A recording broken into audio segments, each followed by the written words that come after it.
we are. We live. Rolling. All right, We're back. live and direct right here at the Nightlife Entrepreneur Podcast at the downtown Black Market with Shane Vernon.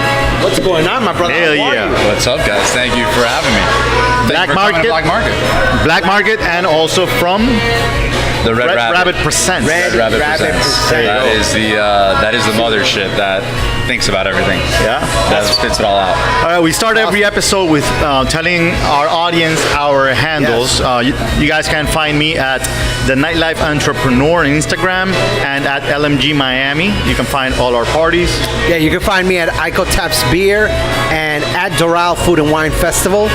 Tickets go on sale this Friday. Pre-sale tickets this Friday. Go get your tickets. I'm telling you, we're giving you a good deal. Sounds like a good deal. What about you? What are You can follow us at Black Market MIA for everything Black Market related, and then Red Rabbit Miami for everything Red Rabbit related. Awesome. Yeah, Awesome. get that rabbit. Not your personal one? You want to give that out? S.RR. There you go. Sure. So man, hey, thank you for having us. We want to show our viewers and our listeners, we're an educational program, so we want to educate, and we want them to know and find out what it is, and entertain a little bit too. Yeah, entertain. Thank you to Cusqueña. How did you get into this business, and how long ago did you start? Actually, what are you, first of all? Yeah. What exactly? Yeah, what is? That's a problem I have all the time. People ask me, so what do you do? And I get confused. Yeah. What is it that you do? So many things. I think I think there's the promoter connotation, which you guys have probably seen throughout your journeys with interviewing all these nightlife personas. For sure. My business partner Eric always has something great. He always says we're going to be promoters forever. So the day we die, right? Promoters. Right. We're going to be promoting whatever it is we're doing. Right. That's probably the first slash in all your different. Exactly. So it's not like we still call ourselves promoters, but we're not drinking comp vodka on top of the couch with the models. You know what I mean? Sure, we did that when we were young, but there has to be an evolution in it. In anything you do. Sure. So I could say I'm a promoter. We're promoters. But we're also owners. We own the venue now, but we're still promoting the venue. I'm here promoting with you guys. So we'll always be promoters. But for sure. But now I guess the title has gone to venue owner. Right. Owners. Me and my partner. My partner's So we could say from promoters to venue owners. Yeah. We did that. Which we've covered that a couple of times. Yeah, that is actually what my book is about. It's exactly about that. That's about how that do you journey. go from being a promoter to a club owner. venue and the owner, and the only something else. The interesting thing about our trajectory was being a venue owner was never the ultimate goal. Okay. It wasn't like we were promoting, doing these clubs and parties, and with the mindset that one day we're gonna own our own spot. It was never that. Which is the beauty of it. Yeah, it kind of even crazier. So the whole story starts 8 years ago. I was living in LA for a while. My first job out of college. I quit that job because I wanted to move home and start my own brand in the nightlife realm. Okay. I was very much inspired by Insomniac on the West Coast, EDC, and all these festivals that I got to go to back in 2011 or 2010 when I was living there. And what I saw, the showmanship that was shown on the West Coast when it came to the electronic music scene and the parties, I really didn't see in Miami. We always had Ultra, but Ultra to me was always biggest stages, best sound, best lights, biggest DJs. Right. It was like just the deepest checkbook. Their state of the art, everything, their sound, their staging is second to none, best lineup. But after living in LA and going to these Insomniac festivals, I saw the attention that was paid to the other stuff, the details, the immersive things. And smaller venues. They're still doing. I mean, EDC Vegas. Yeah, EDC Vegas is doing 400,000 people. Right. Way more than Ultra. Right. It's also been around a lot longer than Ultra. Insomniac has, but I think it was just that West Coast rave scene and that energy that really got my pistons firing, and I wanted to start my own gig. So I quit my job in LA and I moved home. So why not over there? Yeah. Just I'm born and raised here in Miami. I moved out there with a job that I started working here. Moved me to LA. I lived in LA for a year, and then that's when I realized, I want to do my own thing. I wanted to get out. Didn't really have a plan. So you went to high school and everything here. So I even graduated from UM. I graduated from University of Miami. So when you visioned it, you already were like, man, I could do this, but I could do it in Miami. Yeah. To be honest, all I really had was I didn't even have a name. I didn't have a partner. I just had myself, and I said I want to create this brand in this sector. I'll never forget. I was at one of these Insomniac festivals, and I'm sitting there in the middle of the main stage, and I'm looking around, and I had this revelation of sorts where it was like, man, like you love this. Like this is what you love. Like I'm not a DJ. I never pretended to be a DJ. I always knew that wasn't me. But I was, hey, how could you create something, make a living, build something within this scene that doesn't have to do with being a DJ. Right. Lucky for me, back in Miami, one of my best friends from childhood was a DJ. Really, very talented, still is a DJ. Very talented producer, and he had a job here in Miami that he wasn't really into. He wanted to get his career going. He was like, yeah, and he knew I was unhappy out there. He's like, man, come home, try to throw your festival. That was my thing. I'm gonna throw a festival. Right. That was what I put in my head. Come throw your festival, manage me, you're all right, fine, I'm gonna do this. So I quit my job, moved home. My parents were not happy with me. I was fresh out of college. Chapter 1, by the way. Yeah, they were happy with me. I had found myself in a good situation out west with a good job, plenty of room to grow. Wow. Great boss who's still a mentor to me to this day. So I get home, it's day one. I don't know anything about throwing a music festival. Right. Mind you, the job I was leaving was in production. I went to film school. Okay. So I was behind the I was behind the scenes. So you like the whole scene. But I was behind the camera. I was more on the artsy side, and I was like, okay, I'm gonna go try to start a business, and that wasn't really my thing. So it was my first day back. I didn't know the first thing about throwing a festival, but I got my friend Mike, the DJ, to make me a demo, make me a mix, and I'd been gone for a year, so I didn't even really know the guys what he was doing, or in Nightlife. No, the guys in Nightlife, who am I gonna call? I've been gone for so long, and it's such a revolving door of personalities. And so how do you end up meeting up with who ends up being today your partner? Right. So it's at day one. I have a demo in my hand. The only person I know working in South Beach Nightlife is Eric Paso. At the time, an acquaintance, nothing more than an acquaintance. I didn't even have his phone number, but he's from Key Biscayne, where I'm from. He was younger than me. Biscayne? Yeah. My other partner Mike is from Key Biscayne as well. So he was the only person I knew, and funny enough, every time I would visit, it was like it was all meant to be, because every time I would visit home from LA, I'd be out at the club or whatever, any random club, and I would run into this guy who I knew as an acquaintance from growing up, but he was running the show in the club. Right. And he would always, who are you with? Invite me to his table, just over the top, hospitable. Right. So I always remember that. So when I got back, I'm like, yeah, I asked a mutual friend, someone, I said, hey, let me get his phone number. I called him. Told him, hey man, I got this demo, whatever. He's like, yeah, meet me tomorrow for a coffee. We met right across the street from where we're sitting right now we're in downtown Miami, by the way. Yeah, Fratelli Milano. We met for a coffee, and it turned into a 4-hour sit down. Literally, we sat at this table for 4 strangers. So he didn't have a partner at the time. He was doing this solo. He was doing solo promoter. Okay. And again, as the stars would have it, that day we were meeting there at Fratelli Milano because he was putting down the first 3 months on Office Space. Okay. So he was taking this seriously. Very seriously. He had actually just before I got here, I come back from Brazil because he's from Brazil, but he was taking artists to Brazil. He did a Lil Jon show in Brazil, Lloyd Banks, Montel Jordan. He was starting. He was producing shows, and the same thing. I was on the same. So that teaches you 2 things right away. On Eric's side, the fact that you gotta always take care of your people. Yeah. And you never know who you're gonna be taking care of. That's one.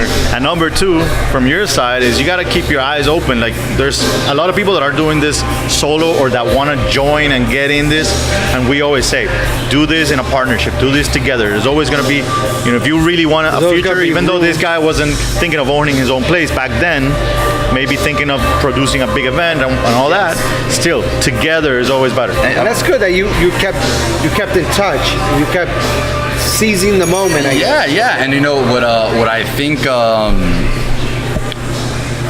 the core of our relationship and why it's so strong was, like I said, we weren't friends that went into business with each other. Right. We weren't that. We were strangers that went into business with each other, and then we learned, and then we became brothers, obviously, through the years. I mean, there's no one in the world closer to me. Right. But yeah, it was that first day, so he was like, "Hey man, I'm putting down this 3 months. I don't have a partner. Like, you know, like I don't need any money. Like, you know, I got a desk and a chair for you. If you know, we just figure out what's up. I mean, I'm here day one back from LA. Wow, yeah, starting this thing blind. I'm like, man, this is a good elite as any. Hell yeah. Like, you know, so That's a sign, bro. That right away. Yeah. So the next day we were in the office with our shirts off, painting the walls, getting to know each other, getting to know what we wanted to do. You know, figuring it out. And it was literal. Girls listening, they don't need to picture the whole no shirt, painting the walls kind of. Yeah. Probably better. I looked a lot better back then. So all right, so that's how. Is that where Red Rabbit? Yeah, is that Red what Rabbit, Red Rabbit presents? and then our third partner was, because that was in January of 2011. He was finishing up his last semester in college. Okay. And funny enough, I mean, how our third partner came into the fold, we had a guy in Mike Russ, the DJ, who I had moved home for. You know, Red Rabbit started to manage him, like, you know, manage his career, and we got him an opening gig at a Steve Aoki show in Gainesville. So Red Rabbit started also managing our DJs? managing DJs. And where did the Red Rabbit come out of? Yeah, it's funny. You keep talking about Red Rabbit. You're like glowing in red right now. I'm like, he's like living his brand. I don't know if it shows red right there, but when you think of car insurance, what do you think of? Geico. Why? The gecko. The little gecko. Okay. Right. You guys nailed it. It's a color and an animal. It has nothing to do with anything. If you saw just the logo on the wall with no text, it's a Red Rabbit. Right. Got it. So it was just on a branding, branding mindset. Right. Like the logo was, we always saw the logo as the side profile of the rabbit. Right. Shout out to Jason Eskenazi, our graphic designer, who designed the logo. Yeah, really dope. And yeah, that's always the question we get, you know, Red Rabbit, what is it, you know? But I wish I had a more exciting answer, but it was really from a branding perspective. So what takes you from 2 to 3 partners? Which, by the way, I love the number 3. Always in partnerships. That's the number 3. You know, and besides the number itself and the power of the numbers and what number 3. Everything goes to a vote. The voting part. The voting part is 100%. You know, there's always that for sure. And that's important. And we live by it. The 3 of us live by it. Live and die by it. Like, it doesn't matter if you're the 1 against 2. It doesn't matter how strong you are in your position. Right. We only had for us when there was 3 of us, we only had like certain things that we decided later in life that we wanted to be like 100% of the vote had to go yes for those things to happen. Like most of the decisions, like the daily decisions, were a vote thing.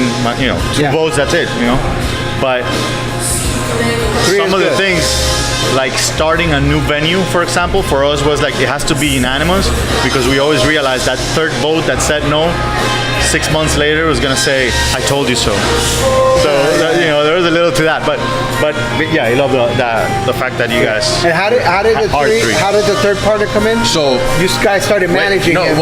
So we went to Gainesville for our DJ's gig. We were Steve Aoki, and our third partner's also name is Mike. So the DJ and the partner's name is Mike. So it gets a little confusing. But so Mike he was in the last semester at University of Florida, and he came to the show. He also grew up on Key Biscayne, like I said, you know. So he was an acquaintance. I've known him my whole life. Right. Came to the show. He saw, you know, the energy. Everything was there. You know, there was a lot of Miami kids that went to school in Gainesville at the time. So a lot of support for Red Rabbit. People wearing Red Rabbit shirts, and you know. How many people came out?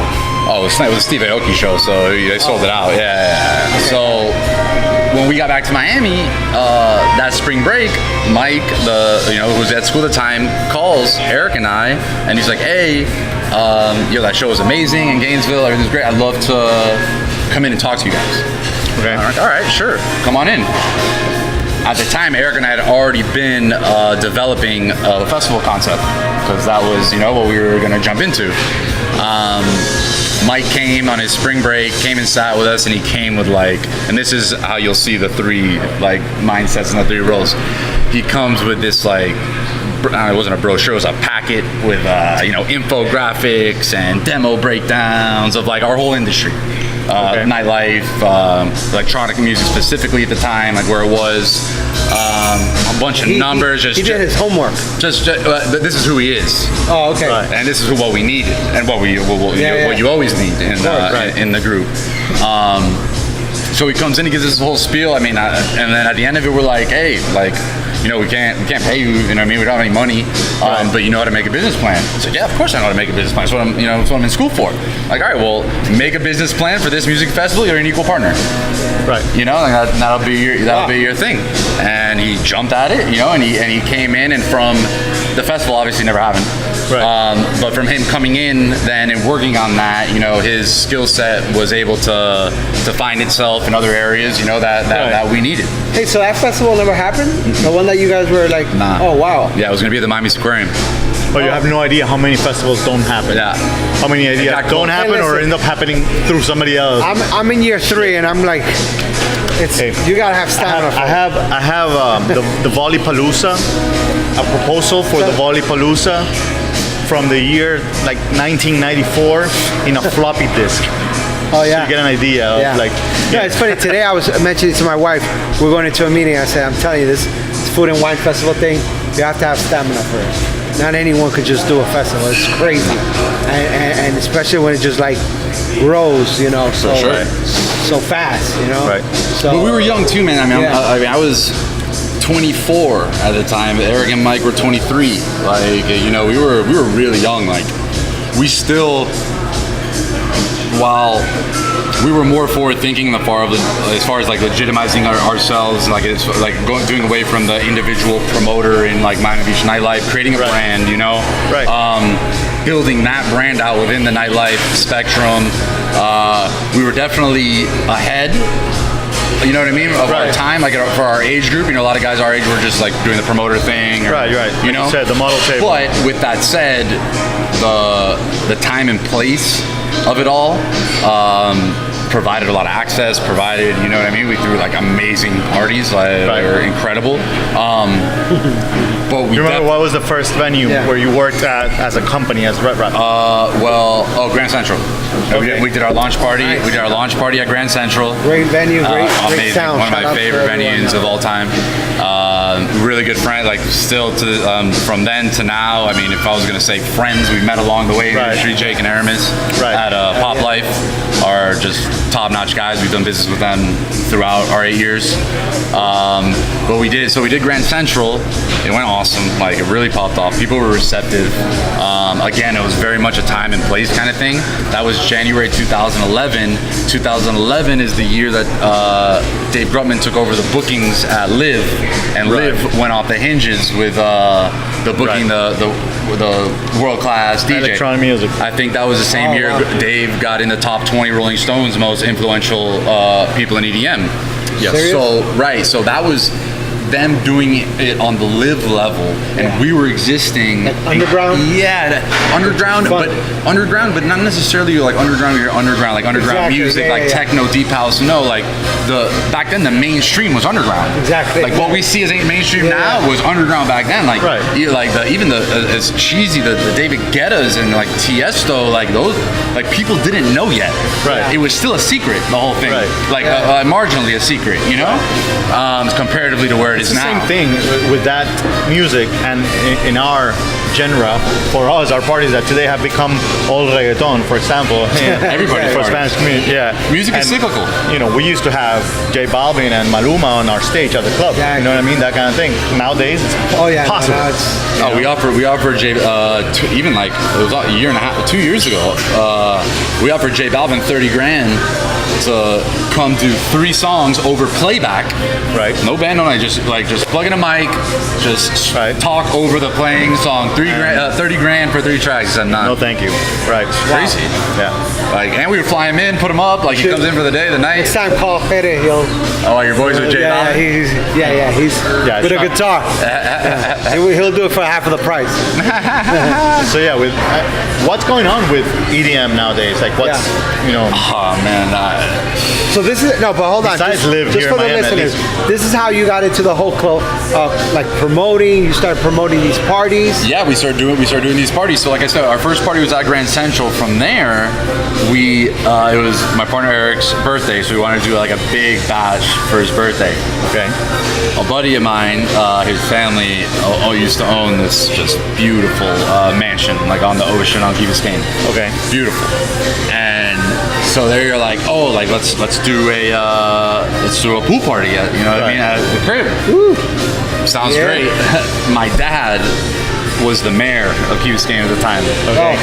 So I'm just like, yo, guys, like, you know what I mean? Like, We gotta chill. this sounds crazy. We ended up doing an open bar. We sold tickets, $30 tickets, ladies and free. Guys paid $30. It was open bar. We had cake, Great formula so far. Security. And we took it to a point where we had 6 cop cars parked outside across the street the whole day to make sure neighbors didn't bother with the trafficking, the traffic on the street, and all that stuff. So we do this pool party, and it was amazing. You're talking about how many people? That kind of in the back of a house, almost 1,000 people, like 800 people, you know, behind a house, like the good old days. Yeah, no, it was insane. And so that went amazing. And from there, which I won't call it our big break. I don't think we've had our big break yet. But the biggest break up until that point, people started hearing about that mansion pool party on Key Biscayne. Like our name got out there because of that. We printed a huge, like 6 foot by 6 foot nylon Red Rabbit banner and hung it from the second floor balcony facing the ocean. So like as boats went by that day, like everybody saw the rabbit and you know everybody saw it. So that's where Bad Bunny gets his name. Yeah, exactly. Yeah, exactly.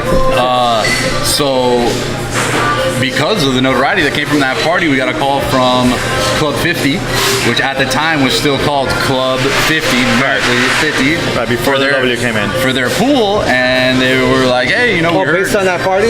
Yeah. You know, we heard about this party, like they were looking for promoters. Upscale pool party, that's what they want up there. And at the time, but even though you're talking about 2011, they wanted anything. Right. Anybody not here, not from Miami that's listening, you know, the venue he's mentioning, Club 50, was on the 50th floor in a pool party. downtown Brickell here in Miami. You know, one of the nicest venues, best views ever. Amazing. We were there for like 3 years also. Yeah. That's a great venue for a pool party. It was amazing. So we started a pool party series called Get Wet, Get Wild.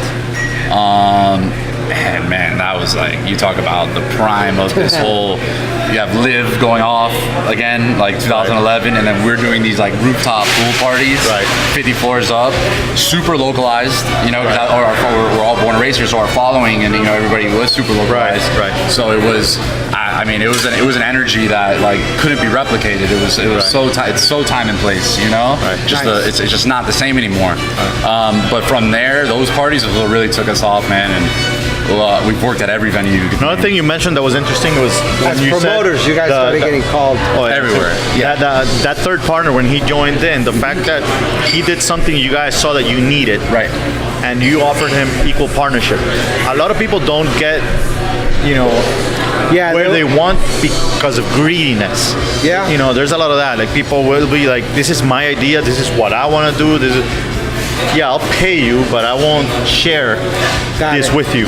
And in the end, man, honestly, you want to grow, that's the best way. Honestly, share. Why did you guys make that decision? Like for those listeners well, out there, that day, because we didn't have any money. Zero, nothing. So it was either you come in and partner with this business plan, or we're not gonna get it. You know what I mean? Like this is the cheapest we're gonna get the business plan for up front. You know what I mean? And it just brings on another set of hands. You know, even if we were to have executed that festival, like Eric and I couldn't have done it by ourselves. We would have needed a third hand anyway. You know, so it was. Hey, so from that day on, it's been the three of you, right? Okay, now tell us when was the moment that you guys jumped, or you know, you found yourself in this world where you went from a promoting company or a production company to ownership. And how many years were you doing the promoting? Okay, so I always say that in the Miami nightlife hierarchy, there's 2 levels. There's traditionally 2 levels. There's owners and there's everybody else. right? Right. What separates owners from everybody else is real estate. Right. You know, your control on the real estate. Right. I believe before Black Market, you know, when we were still in the meat and potatoes of our actual club promoting lives, Red Rabbit created a third tier that we sat alone at, in between owners and everybody else. Because we were getting the club deals, but we were also getting the hotel deals. We did Miami Music Week at the Shelburne 3 straight years. Right. We were booking the big name talent on the pool parties while we were doing weekly parties at Mansion. We started Bass at Space, which we brought trap music to the downstairs of Space. That party still, like when I go to the West Coast and people see Red Rabbit, they bring up Bass at Space, like, you know, those. You started doing parties at West Coast as well? No, we haven't been to the West Coast. We've been to Colombia. We've gone to Brazil. And when I say we, it's more the DJ, our DJ going to play, and you know, he carries the brand with him. Netherlands, Amsterdam. Right. So you guys are exactly what I call a nightlife entrepreneur. Yeah, exactly. You know, that's where the whole term comes from.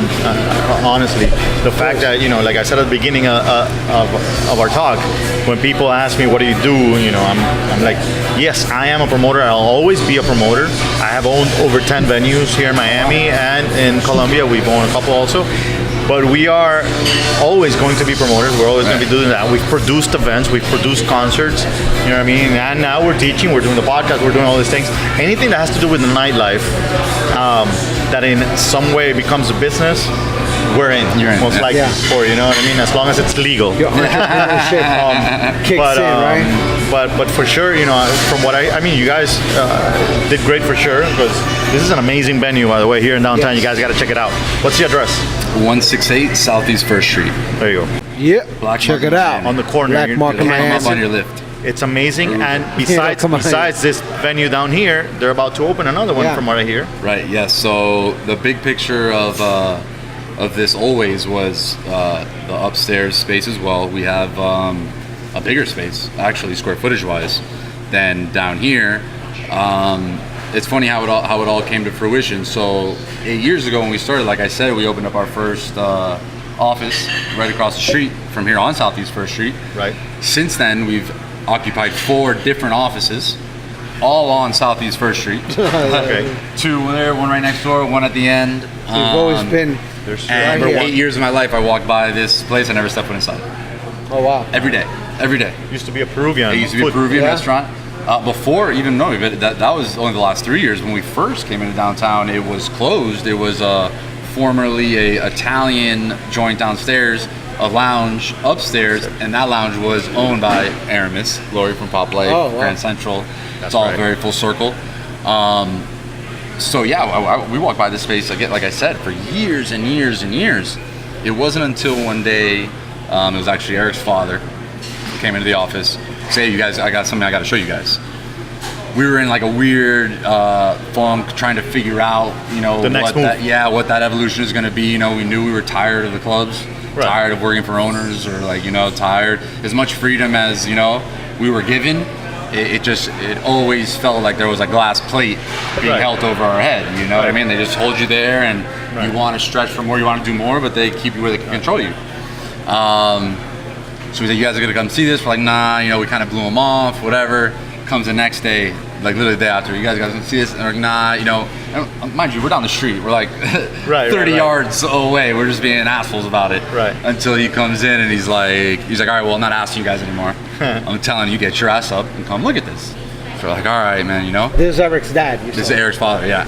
So Is it real estate? Yeah. No. He's been in downtown for 25 years. He used to own electronic stores here, and first generation hustler. Eric, second generation hustler. Okay. And that's how this whole ship. So it was just a feeling he had. Yeah, you guys had to come check it out. So we go upstairs, and we walk in, and we're like, "Holy shit!" Like, this is a built-out venue. Like, the bars were done, the bathrooms were done, the heavy lifting and the high costs were all done. Right. Because 7 years prior it was an operating venue. It's just been closed up there, and the Peruvian restaurant had it in their lease, and they just weren't doing anything with it. Right. So they knew who we were, on the street. So they, invited us to come take a look. Offered us a clean slate, whatever we wanted to do up there. as the conversations got more in depth, they put out the option of us taking over the downstairs as well. Okay. And funny enough, for 2 years prior to that, we were sitting on Black Market Miami, a sports bar in Miami dedicated to 80s Miami. So if you look around our decor, it's all the 80s Canes, Merino, mixed with the Cocaine Cowboy stuff. Got it. So Black Market, that's where the Black Market. That era we all miss. Yeah, you know. So it was really. I had gone to New York, and you see these like Bounce, and you see these sports bars that are so like built for the city, like they're like the local sports bar, and Miami doesn't have it. They didn't have it till us. Right. You have Flanagan's, Hooters, Duffy's. The chains go on and on. Right. But there wasn't like that spot, that nice sports bar that encapsulates the city that it's in. Right. So we were sitting on that for a while, but again, like I told you, we were never actively looking to open a place. We just knew the vacancy, how big it was, and we had the concept in the back pocket. So these two venues are your first as owners of running the whole thing. And you guys, none of you three were ever owners, no, or thinking of owning anything. So no, maybe each one of us had different, I don't know, but it was never a vocalized, let's find a spot, let's, mind you, through the 8 years, like, opportunities popped up all the time, whether it be an owner with money inviting us in on a small piece, or stuff like that, but... It's usually not a good sign. Yeah, Oh, no, we were, Red Rabbit was 911 for 8 years. Yeah. Whenever a venue was in trouble, they hit 911 and called us, and we fixed it. Yeah, we joined a couple of those. Regret it for sure, but it was a learning, experience for sure. Oh, everything is. So promoting, you guys were promoters for promoting your DJ and everything in the clubs for like 8 years? 8 years. And then this happened. 7, and then this happened. And then this happened, and you guys went, you know what, let's go all in. Yeah, we saw, again, right when they were in the previous... Saw the opportunity. Yeah, it was, because right when the previous tenant had said, this downstairs is a possibility. Like, we literally looked at each other like, wow, we didn't have to say anything. Like, we knew Black Market, it was, and not only all that, 3 partners get that same feeling. And further than that, if it was on Flagler, I might have been skeptical.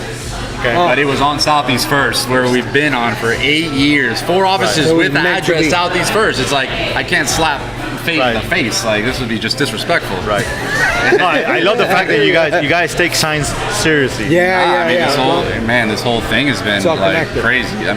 We're just touching on like the PowerPoint version of it right now, but when you dig under it, it's insane, man. It's insane. And you guys serve food here? Yeah. Talk to us. Full kitchen.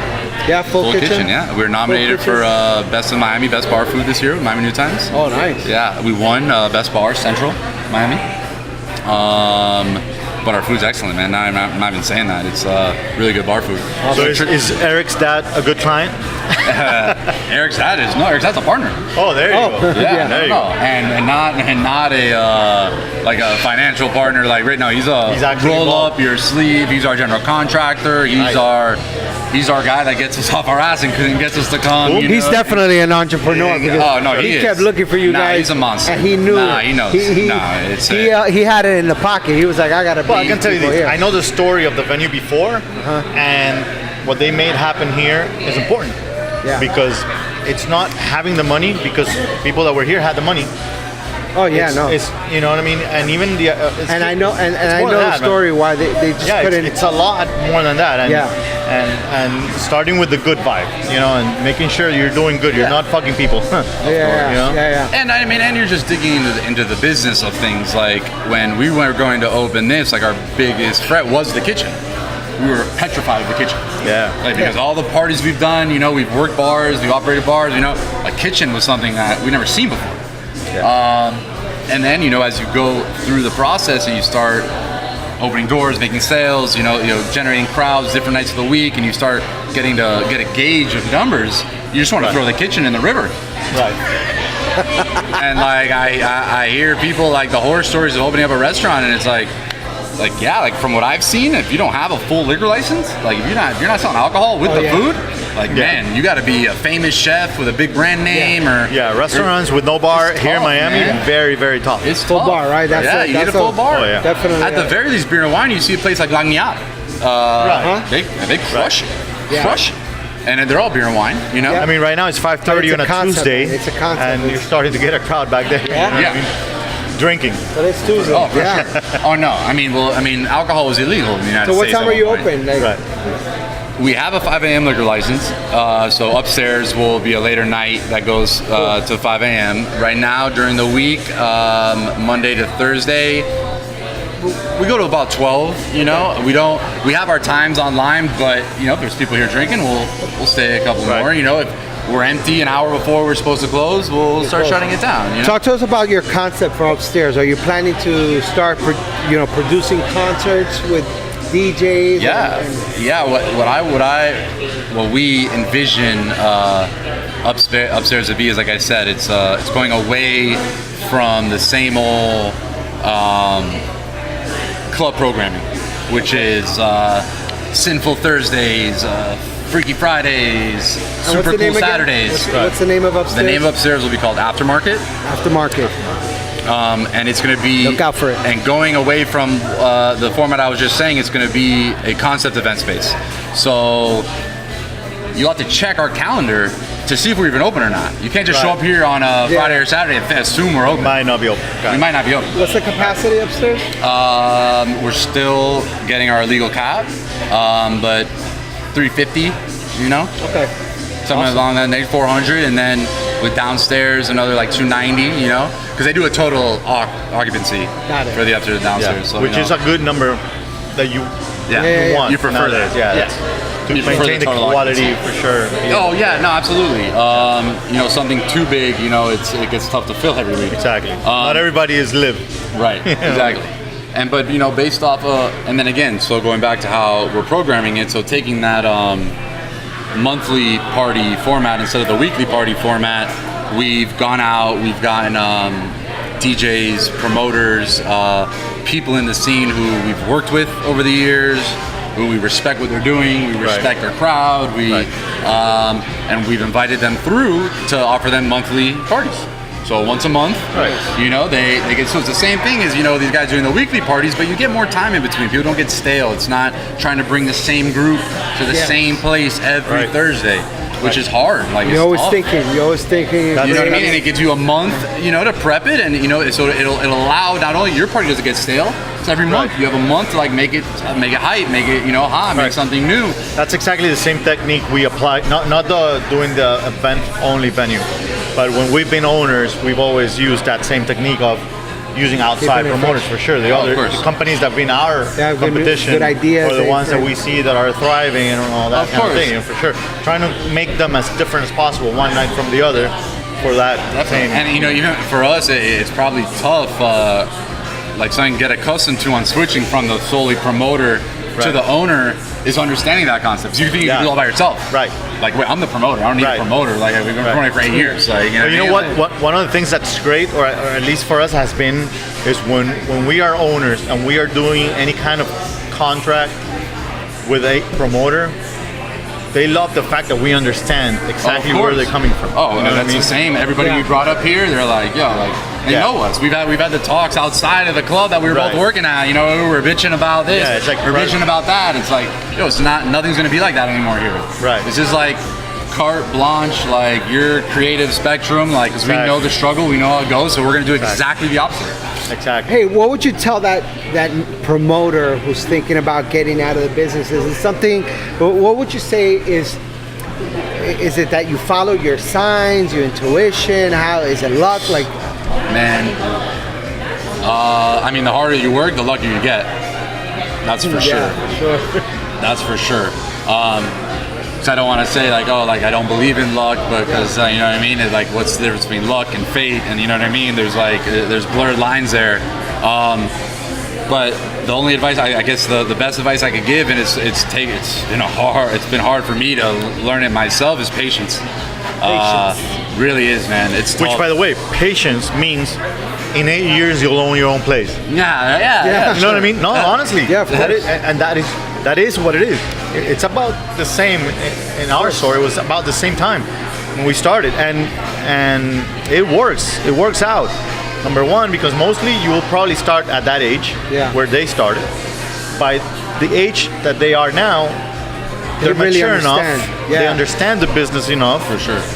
More sides of the business than most, especially one side of the business, that's the marketing, that a lot of people do not understand and think marketing, yeah, sure, put $1,000 on that. That kind of thing. And especially and now They spend the money in all the little details, Yes. but they forget about how am I going to pack this place? How am I going to make this And the number keeping one? it fresh. How am I going to win that food contest? How am I going to get me on the That's newspaper important. and all those things that a lot of people forget about. For sure. No, it's a huge part of it. Also, besides the harder work, the luckier you get. I tell myself every day. I forget what celebrity it was. I think it was Kevin Hart. He said it took me 10 years to blow up overnight.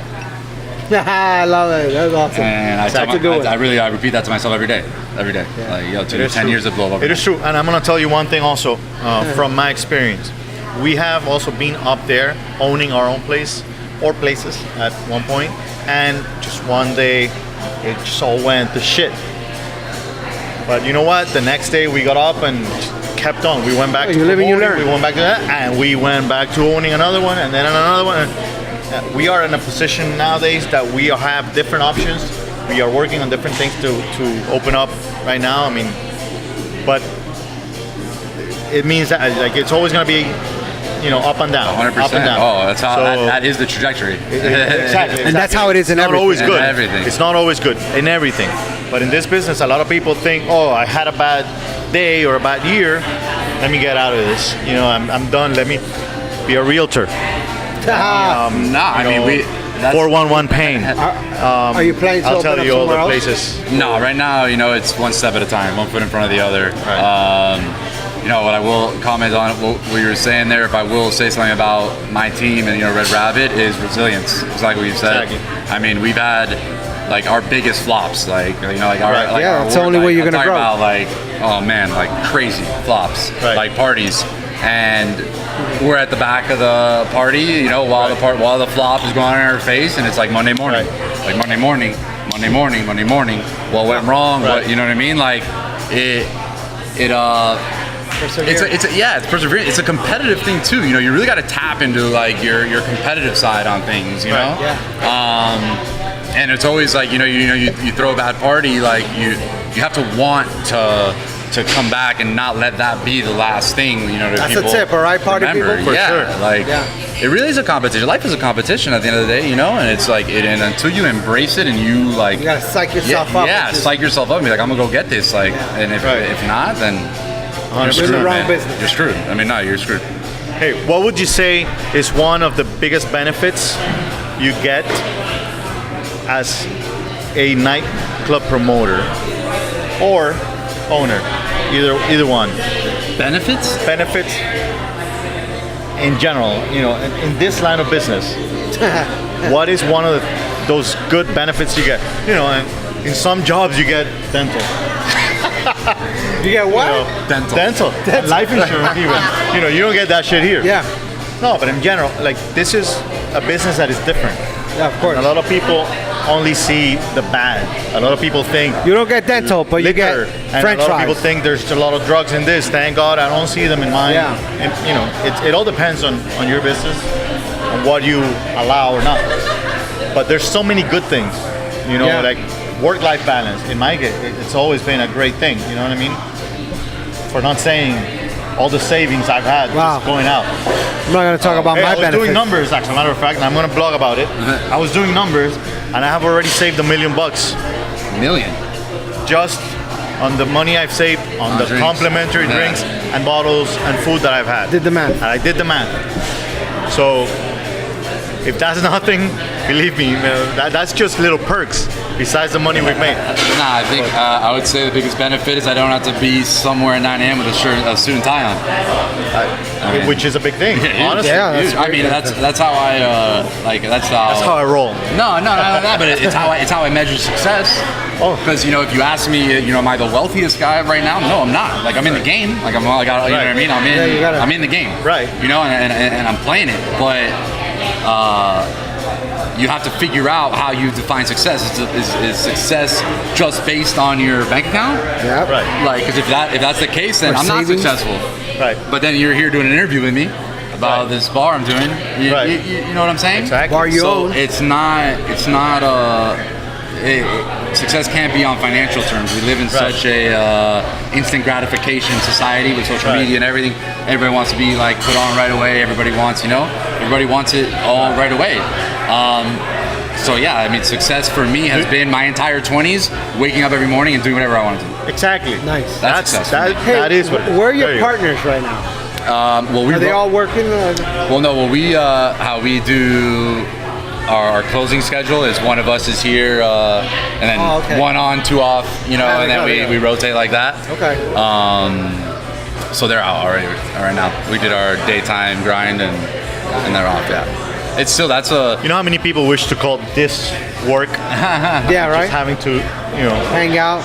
Well, Oh man, it's not all beautiful, but most of it I'm is. sure you get your good days and some bad days that you just don't want to hear music. Of course. So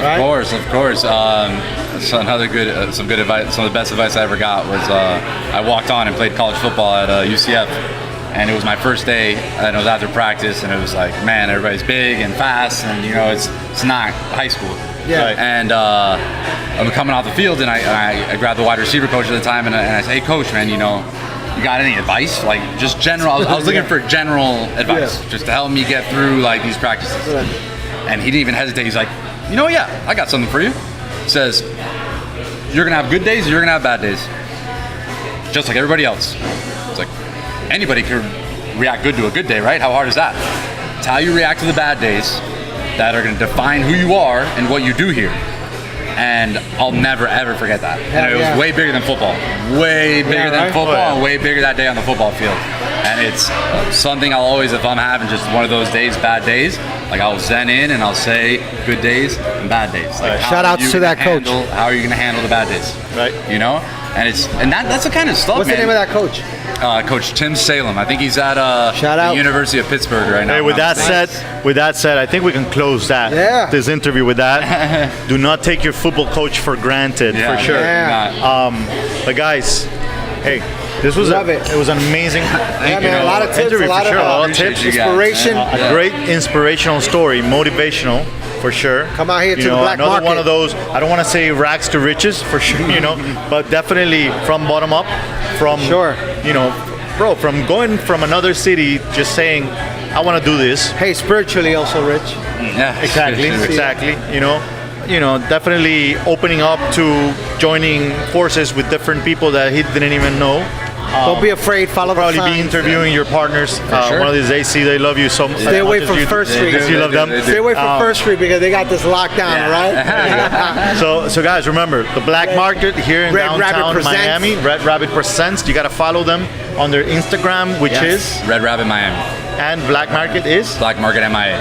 There you go. And Follow us at Ico Taps Beer and at Doral Food and Wine Festival. And you find me at the Nightlife Entrepreneur and at LMG Miami. Remember, the book on Amazon and go to our website, nightlife-entrepreneurs.com/podcast. Find us on iTunes, Podomatic, on Spotify, on YouTube, on Facebook, on Instagram, blah, Soon blah, on blah, blah, blah. Netflix. See you next week. See you next week.